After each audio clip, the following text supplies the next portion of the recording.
I'm Josh. We're now going back to a new Phineas and Ferb episode review. And if you missed the last one, go and check it out. And we are back with the next 3 episodes of Season 4 of Phineas and Ferb. And we start with another good episode. And it starts with this song of it being B-Day.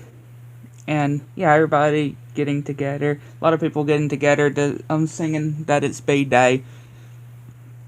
And then while they're driving and wondering how fun the festival was, and they just keep using B for everything until Candace gets infuriated while she's reading this teen magazine. And yeah, they pass by this little pole, and their mom remembers how Candace used to have one that their mom and Candace would get in. And yeah, it gives Phineas and Ferb an idea to make a huge one of one of those pools that has loads of them. And yeah, Monogram is having his allergies act up because of the pollen from the B-Day, and even having a bee jetpack for Perry. And yeah, Candace gets sad about the whole test in her teen magazine, and Stacy says that apparently she is emo. From the results of her test, she is an emo girl, Candace is. And yeah, we see this cool slide, which actually just looks really fun though. And Isabella comes, which I just find very funny. Isabella comes wondering if she can get some help or a favor, and yeah, having a little fantasy with Phineas. And yeah, Perry getting swatted by being trapped, and Doofenshmirtz showing this innator, which he's going to spray himself with some stuff that bees like, and he's going to spray himself so he can become king of the bees. And Candace is in the closet while Stacy is with her, and yeah, we see her being an emo. And of course, her not even having the nerves to try to bust Phineas and Ferb. And yeah, Baljeet talking with Stacy's sister. And of course, when he looked away and then looked back, she's gone. And yeah, Candace's mom says that she's been through a phase like that before, saying how she's been through some sort, kind of the same phase as Candace is going through before. I doubt she dressed like an emo, or, an emo, but I'm sure a lot of people were like that, or a lot of teen girls, though. And yeah, Doofenshmirtz sucks all of the bees and nearly hits the self-destruct button. And he says that he puts self-destruct buttons on everything. His coffee pot, his TV, his toilet, even his underwear. Yeah, he even says he puts it on his underwear. And yeah, Phineas and Ferb are wanting to wait for Isabella and them, Buford doing a funny impression of that they're just saying of Phineas, and yeah, they decide to go ahead, and looks really cool though from all of the parts of the slide. And yeah, Doofenshmirtz getting sprayed, and yeah, Doofenshmirtz's ex-wife comes and finds him, thinks that he's more attractive or away, and then remembers this puppet that is the reason why they broke up, of what she said when she was coming to get Vanessa's headphones. And yeah, of course, Candace still not being bothered by them while she's writing different poems. And yeah, Perry throws his hat and sucks all the bees out, and they attack Doofenshmirtz, and Perry shoots the innator to get the bees away. And yeah, a bee stung Doofenshmirtz on the tongue, and yeah, it's very swolled. And yeah, of course, the innator blows up as well. And yeah, the stuff sprays on top of the slide, and the bees carrying it away. And yeah, Candace gets splashed as well. And yeah, Isabella and the other 5-star girls come to the pool, and yeah, apparently she is not Stacy comes and saying that she is not an emo girl. It was just from her test that she figured out that it wasn't, that she's not an emo. But yeah, a very good episode. Then we go to the next one, which starts with the 5-star girls. And this one, this is another episode that technically connects with another episode, because this one connects from the last episode. This also continues from the last episode, which, yeah, after they get back from the B-Day thing, Isabella is talking about how they're missing one 5-star girl patch regarding with bees, and yeah, the beehive is gone. And yeah, we see Pinky the Chihuahua going on his mission and passing Perry. And yeah, them having an idea that they can, for them to find the bees, they can use the device that Phineas and Ferb made that, you know, accidentally turned Candace into a fly, that they can program it in order for them to change into bees so they can communicate with them.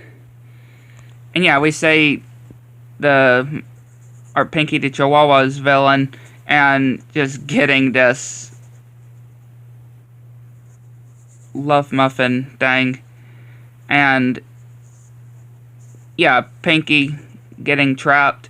And again, this is where it pretty much connects, because Phineas tells Isabella, and after they're done with their pets, they can come over for that pool party that they're doing, right? From the last episode of the Thingy Belt. And again, this is connecting towards that, right? A continuation. But we see more of Isabella's and the 5-star girls parts from the last episode. And yeah, of course, Baljeet talking, and Isabella puts or programs it to turn them into bees. And yeah, Stacy's sister gets turned into a bee, and that's how she vanished so quickly when talking to Baljeet. And yeah, they're all turned into bees. And yeah, Pinky Chihuahua's nemesis talks about how this thing with bees and the queen bee, and drinking so much of this royal jelly that they would crown her. She would be crowned. And yeah, laying all these eggs as well. Don't say how this plan is going to work, to be honest. And yeah, when Doofenshmirtz is sucking the bees, Isabella and the 5-star girls get sucked in as well. And yeah, they find the queen bee, which yeah, they all pull in together to try to get out and get the queen bee. And yeah, when Perry throws his hat, it spits out, of course, the 5-star girls and the bees, and the other bees just attack Doofenshmirtz. And yeah, the effects are starting to wear off, which they can't communicate with the bees, but they get a thing from Baljeet, which we get this song as well, and it actually works. Their strategy actually works. And yeah, Pinky ending up fighting, and them ending up in this royal jelly tanks area. And of course, it does not work out very much. And yeah, she gets defeated. And yeah, we see the 5-star girls and Isabella coming, and that's when they come over back ready for the party. And I found this funny though, when Phineas was telling Isabella that they were having some tea. Would you like some honey? She was like, what? And then he's like, you want some honey with tea with honey? I just love how they thought. I just love the way that Isabella thought that Phineas just called her honey. That's what she thought at first. But no, if you want honey with the tea, I just found that so funny, the way that she heard it she thought she heard it the first time. Yeah, another good episode. And then we go to another good episode. And again, it's another good one. And it starts with these villains, these bad guys, getting the stuff and going into this donut truck, which Perry is there and chases after them, which they try to stop him and, yeah, tilting the donut truck. And this biker comes, which is a Canadian agent. And yeah, see, which is Lila. I think that was her name. But yeah, she's a Canadian agent, and she tries to stop the guys. But Perry is, of course, going into Canadian, and he can't go any further because, you know, he's in the U.S. parts, so he can't go any further. So he has to retreat to Missing and go back to the tri-state area. And then we cut to 2 months later, where Perry is just walking past all of the others and going towards a tree which causes it to fall into a car, which he gets to monogram, talking about this Canadian moose that has been taken by Doofenshmirtz. And yeah, saying that the moose ears are still there. And talking that he has to work with Agent Lila. Yep, the same agent we saw at the beginning. And yeah, they see each other on the train, and Perry gets to Doofenshmirtz, and yeah, he can't fight because they're in a very public area. And yeah, Lila comes, and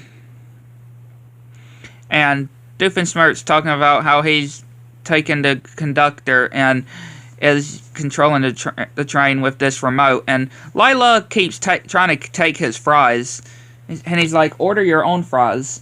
And yeah, they end up taking his fries. Perry and Lila keep taking his fries to make him angry, and he just gets angry. They did it on purpose, and everybody's looking at him, and yeah, they just start all getting angry as well. And then they start chasing Doofenshmirtz. He trips over the conductor, and they start fighting over the remote, and he locks himself in the bathroom, which they say that he escaped, but Lila's more concerned that he left the toilet seat up.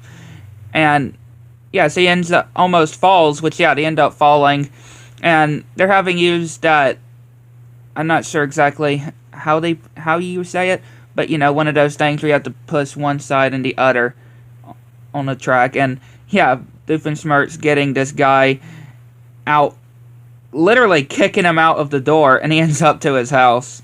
And yeah, everybody else sees Perry and Lila, and yeah, Doofenshmirtz sees them, and yeah, he ends up escaping with this guy just on some chairs with binoculars. Like, why is that guy even there? Which yeah, Doofenshmirtz ends up destroying the remote, causing the remote to destroy, and now the train is going crazy.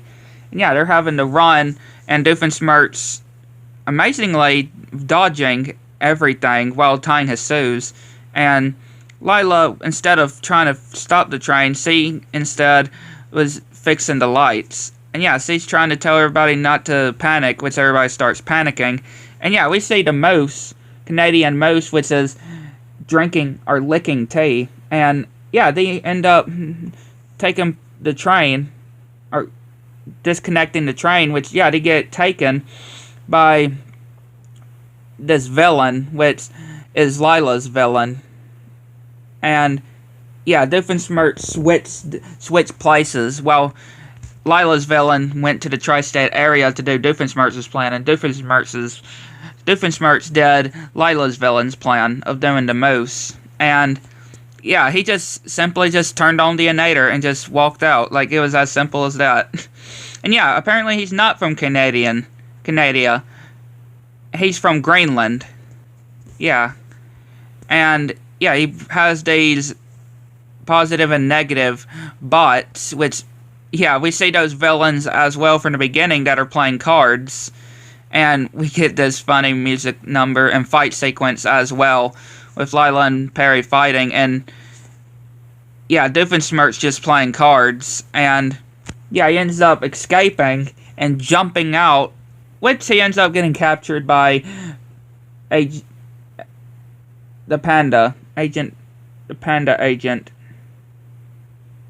And yeah, the Canadian moose is saved, and yeah, Lila appreciates Perry's work. And yeah, they end up going to this really cool view with this waterfall, which yeah, I really do appreciate this moment they had. And yeah, of course, Candace is having to clean the toilets, because at the beginning they said that if the thing that Phineas and Ferb built was not there, then she would clean the toilet, which yes, she does. And Phineas and Ferb save Perry when he comes back. Again, another good episode. I'd like to know what y'all think. Let me know in the comments below. See you in the next one.